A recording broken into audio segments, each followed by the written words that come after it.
Hello friends, हमारा आज का टॉपिक है section 125 CrPC maintenance to wife children and parents. अगर किसी पर्सन के पास सफिशिएंट मीन्स हैं और वो अपनी वाइफ जो कि अपना खर्चा नहीं उठा सकती, या अपने लीजिटिमेट और इलीजिटिमेट चिल्ड्रन जो कि माइनर है, या आपकी अपने माता पिता जो कि बुजुर्ग हो चुके हैं, और या अपना कोई चाइल्ड जो कि चाहे मेजर है लेकिन अपनी फिजिकल डिसऑर्डर की वजह से वो इतना सक्षम नहीं है कि अपना खर्चा उठा सके। और अगर कोई आदमी इन चारों में से किसी को भी खर्चा नहीं देता तो इन चारों के पास ये राइट है कि वो सेक्शन 125 सीआरपीसी को इन्वोक करवा के उससे मेंटेनेंस प्राप्त कर सकते हैं। इसके लिए इनको क्या करना होगा, इनको फर्स्ट क्लास मजिस्ट्रेट के पास एक एप्लीकेशन लगानी होगी, और एप्लीकेशन लगाने के बाद मजिस्ट्रेट सोर्सेज देखेगा उस इंसान के कि इनकम के क्या सोर्सेज है, और उसको अगर लगता है कि उसके पास सफिशेंट मीन्स हैं अपना जीवन यापन करने के लिए, तो उसके संबंधित जो उस रिलेशंस हैं, वाइफ है लीजिटिमेट और इलीजिटिमेट, चाहे चिल्ड्रन है, माइनर चिल्ड्रन है और माता पिता हैं, और उसका चाहे मेजर कोई बच्चा है और फिजिकल डिसऑर्डर की वजह से वो अपना खर्चा नहीं उठा सकता, तो मजिस्ट्रेट उनका मंथली अलाउंस फिक्स कर देगा। अगर कोई लड़की है और माइनर है और उसकी मैरिज हो चुकी है, माइनर मैरिज माइनर भी है, हिंदू मैरिज एक्ट में वैलिड मैरिज होती है, और अगर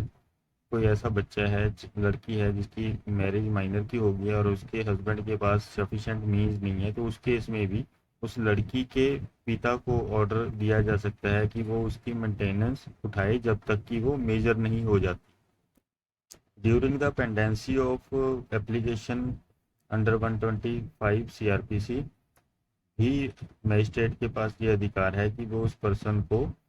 अपने बच्चों, वाइफ और माता पिता को मेंटेन करने के लिए एक फिक्स अमाउंट मंथली फिक्स कर दे, जो कि उसे उनको खर्चे के रूप में देनी पड़ेगी। हालांकि ये सेक्शन क्वाजी जुडिशल है, इसको फिर भी सीआरपीसी में इसलिए रखा गया है, मेंटेनेंस मनी से रिलेटेड मैटर होता है, इसको वैसे सिविल में रखना चाहिए था, लेकिन अगर किसी पर्सन को मेंटेनेंस ना मिले तो वो जीवित नहीं रह सकता, खाएगा पिएगा कहाँ से भी। बूढ़े बुजुर्ग जो माँ बाप हैं, अगर उनका बच्चा बेटा उनको मेंटेनेंस के खर्चे नहीं देता है, तो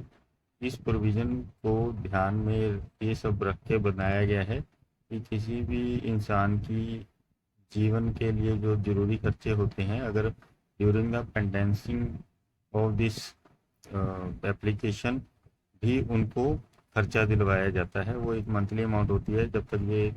पूरी तरह से डिटरमाइन नहीं हो पाता और एप्लीकेशन डिस्पोज ऑफ नहीं करी जाती, उस ड्यूरेशन में भी मजिस्ट्रेट ये ऑर्डर कर सकता है कि इतने रुपए पर मंथ उस इंसान ने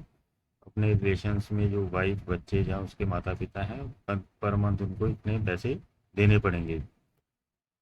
ये एप्लीकेशन किसी भी मजिस्ट्रेट को 6 महीने के अंदर अंदर डिसाइड करनी होती है कि वो उसके जो रिलेशंस में वाइफ बच्चे या माता पिता हैं वो उससे मेंटेनेंस पाने के हकदार हैं या नहीं है, और this 6 months during these 6 months भी वो एक फिक्स अमाउंट फिक्स कर सकता है, ताकि उनको जीवन यापन करने में इस पीरियड के दौरान कोई कठिनाई ना आए। माइनर का मतलब यहाँ पे वो बच्चा है जिसने इंडियन मेजोरिटी एक्ट 1875 के तहत अभी तक मेजोरिटी प्राप्त नहीं करी है। वाइफ का मतलब यहाँ पे वो लेंगे चाहे डाइवोर्स उसने प्राप्त कर लिया है या डाइवोर्स दे दिया अपने हस्बैंड को, लेकिन अभी तक उसने रीमैरिज नहीं करी है, तो वो उसकी वाइफ की कैटेगरी में आएगी। अगर कोई पर्सन मजिस्ट्रेट द्वारा किए गए ऑर्डर को फॉलो करने से मना कर देता है, तो उसको